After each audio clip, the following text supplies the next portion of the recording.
رضي الله تعالى عنه قال النبي صلى الله عليه وسلم كل أمتي أدخلون الجنة إلا من أبى قيل يا رسول الله ومن يأبى قال من أتاني دخل الجنة ومن عصاني فقد أبى।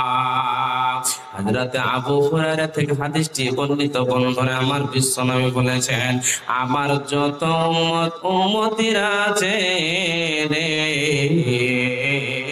সমস্ত উম্মত যাবে আল্লাহর জান্নাতে, কিন্তু যারা আবা হবে রে কোনদিন জান্নাতে যাবে না, যাবে না, যাবে না।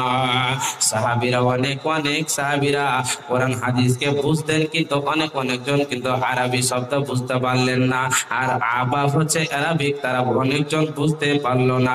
উঠে দাঁড়ালো, ইয়া হাবিবাল্লাহ, ইয়া রাসূলুল্লাহ, দয়ার নবী গো, আবা কারা বুঝতে পারলাম না, নবীজি একটুখানি জানিয়ে দেন, একটুখানি বুঝিয়ে দেন।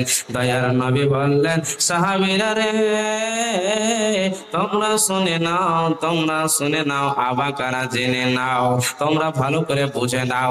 যারা আমার কথা শুনবে রে, যারা আমার কথা মানবে, তারাই যাবে আল্লাহর জান্নাতে। আর আবা হলো ওরা যারা আমার কথা শুনবে না, কোরআন হাদিসের কথা মানবে না, এড়িয়ে চলবে, ধাক্কা দিয়ে চলবে, তারাই হলো আবা, তারাই যাবে আল্লাহর জাহান্নামে। তাদেরকে বাঁচানেওয়ালা কেউ হবে না, হবে না, হবে না। একবার